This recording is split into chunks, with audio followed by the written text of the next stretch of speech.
get here before they...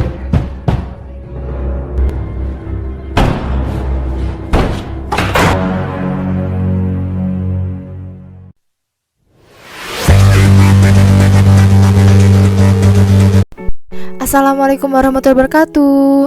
Balik lagi sama Maui, dimana hari ini Maui akan menceritakan film bertema psikopat. Ya, sama seperti minggu sebelumnya, Maui masih mengangkat tema yang sama, karena Maui akan mengajak jiwa ardent kalian bergejolak dan aktif. Oke, hari ini Maui akan menceritakan film berjudul Leader Vice, rilis tahun 2017, di mana film ini mengisahkan tentang keluarga psikopat. Wow, kemarin Maui mengangkat seorang bocil yang berjiwa psikopat, dan sekarang gak tanggung-tanggung mengangkat satu keluarga yang berjiwa psikopat. Gak usah lama-lama, kita langsung aja masuk dalam filmnya.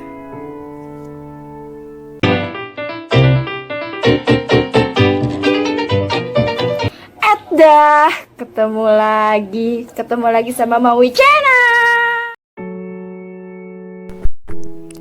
Film dibuka dengan memperlihatkan kondisi keluarga psikopat, di mana hobi mereka adalah membunuh, dan di sana juga sudah ada korban yang sudah disiapkan oleh mereka.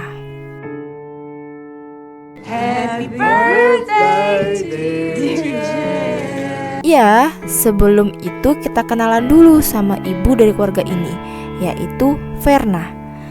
Dan ada salah satu dari anak Verna yang masih memiliki sedikit hati nurani yang bernama Jet.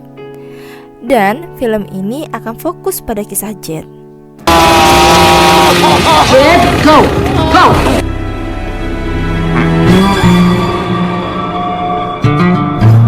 Berlatar belakang tahun 1955, yaitu di Texas, di mana kita melihat ada sepasang kekasih yang sedang bucin, dan keromantisan mereka harus terhenti karena ada seorang anak kecil yang bertopeng kepala babi.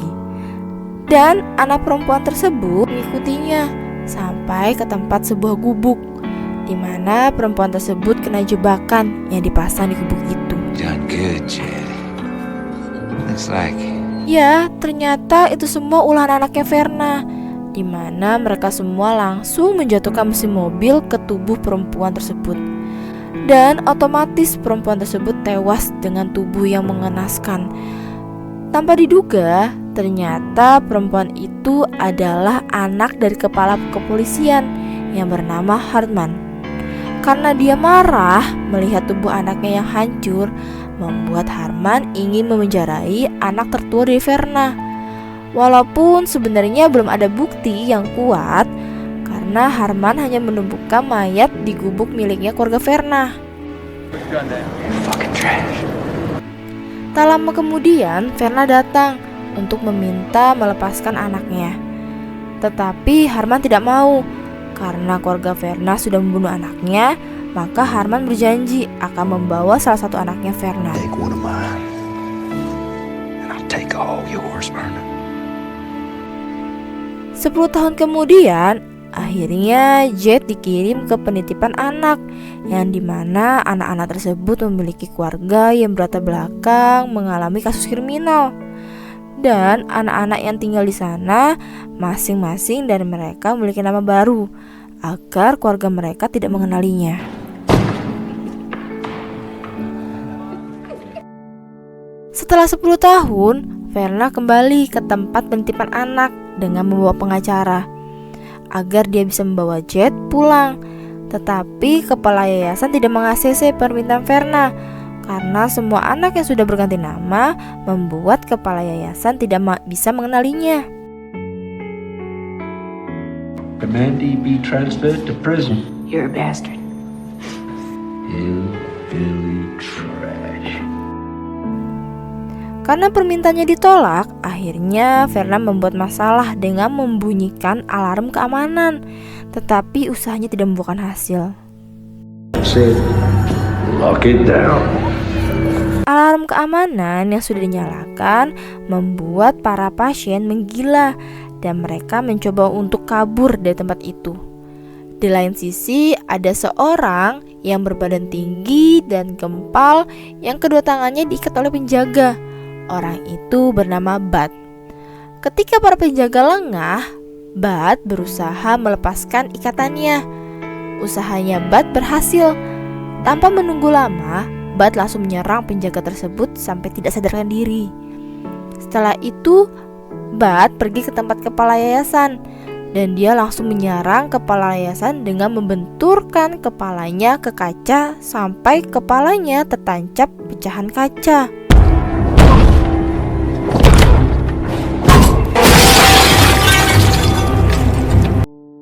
Dari kekacauan tersebut hanya menyisakan 5 orang, yaitu Aike, pria psikopat sekaligus ketuanya, Clarice, perempuan psikopat sekaligus penjahat Aike, Jackson, di mana dialah yang paling normal di antara yang lainnya, Bud, si pria berbadan gempal, dan tidak lupa mereka membawa Sandra, yaitu Betty, perawat cantik. Anyone bolts, and everyone dies. Change. No, you're making her get undressed. Dan sudah kita duga, Aike mempunyai sifat seenaknya sendiri dan memerintah karena dia menganggap dirinya adalah bos dari tim ini. Where are you taking us? Mexico. Perhaps you've heard of it? Keesokannya, Harman datang ke TKP, tapi dia hanya menemukan mayat kepala yayasan dan dia langsung menyuruh anak buahnya mencari anak yang berhasil kabur. Kita balik lagi ke tim Aike. Mereka berlima menemukan sebuah tempat makan. Sambil makan berempat, ya, Bud bertugas di depan untuk menjaga. Tetapi di pertengahan terjadi perkelahian antara Aike, Clarice dengan pelayan dan pengunjung. Mereka langsung menyerang pelayan dan beberapa pengunjung dengan sadis sampai mayat mereka tidak beraturan. Langsung aja Aike dan Clarice mengambil uang dan barang lainnya. Put your guys on the table, man! Beberapa saat kemudian Harman datang, tapi dia telat dan hanya menemukan mayat yang mengenaskan. Shit crazy. Cutting up with the waitress. Di lain sisi, Aike dan teman-temannya menemukan tempat buat mereka beristirahat. Tetapi ketika mereka masuk, di sana sudah ada mayat yang membusuk.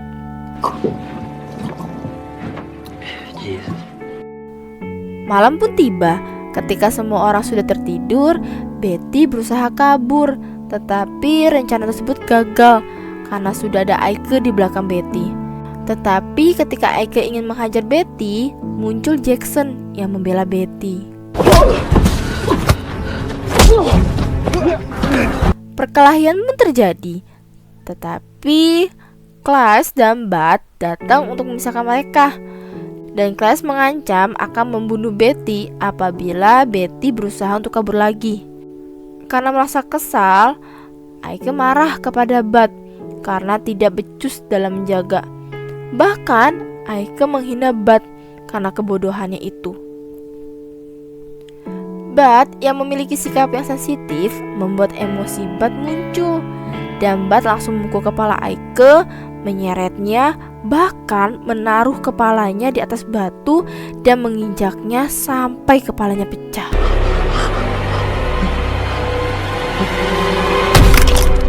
Keesokan paginya, Clarice memerintahkan untuk mencari Aike dan Bud. Tetapi di perjalanan pencarian Clarice bertemu Harman. Clarice yang emosi, dia menghina anaknya Harman yang sudah meninggal, sehingga membuat Harman menembak kepalanya Clarice. Jackson, Betty, dan Bud yang melihat kejadian itu, mereka berusaha melarikan diri dengan bersembunyi di dalam perut bangkai mendeing agar tidak tercium oleh anjing pelacak. That's nothing. Head over the rig.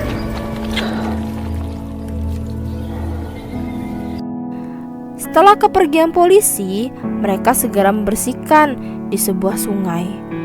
Di pertengahan jalan, ketika mereka sedang mencari tempat sembunyi, ada mobil polisi melintas dan Betty segera berteriak untuk meminta pertolongan. Karena ulahnya Betty membuat Bud tertembak ketika dia melawan polisi tersebut.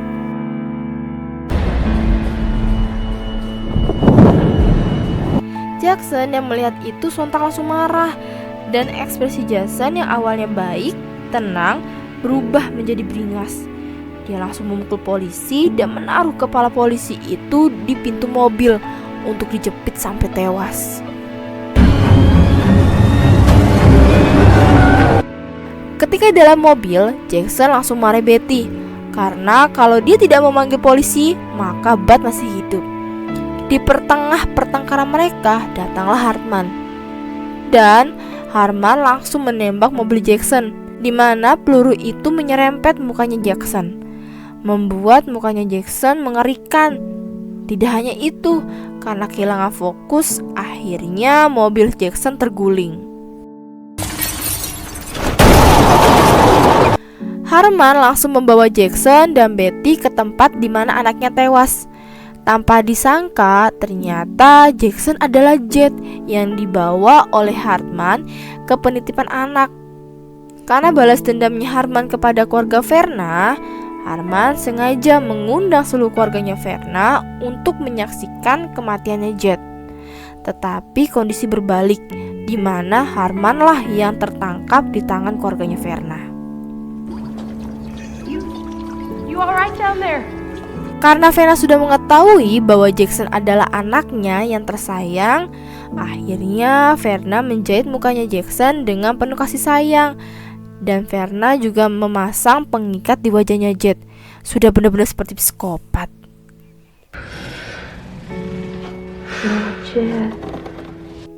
Di lain sisi, Hartman yang tertangkap dan keluarga Verna yang sudah berkumpul tidak lupa Jet datang membawa gergaji mesin untuk membunuh Hartman. Tell him who you are, Jed. Look what that man did to your Dan face. akhirnya Hartman tewas dengan mengenaskan.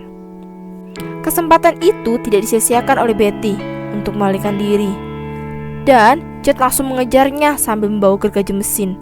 Betty yang tertangkap ranjau berusaha untuk merayu Jet untuk pergi dari keluarga sadisnya. We can still get out of here together. Tetapi Jet yang sudah muak dengan sikap baiknya, akhirnya dia tidak mempedulikan omongannya Betty. Tanpa belas kasih, akhirnya Jet memanggal kepalanya Betty. You!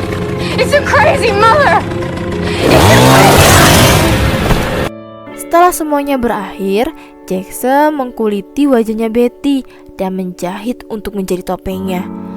Seperti psikopat yang terkenal dengan membawa mesin gergaji di dalam film The Texas Chainsaw Massacre. Akhirnya film pun selesai. Sebenarnya film ini adalah menceritakan asal-usul dari peran utama di film The Texas Chainsaw, di mana psikopat ini sangat terkenal, bahkan filmnya mendapatkan rating tinggi. Karena pada waktu itu film bergenre psikopat masih sedikit, beda sama yang sekarang, film psikopat banyak banget. Dari film ini, kita bisa mengambil pelajaran bahwa kejahatan bisa terjadi melalui lingkungan kamu berada.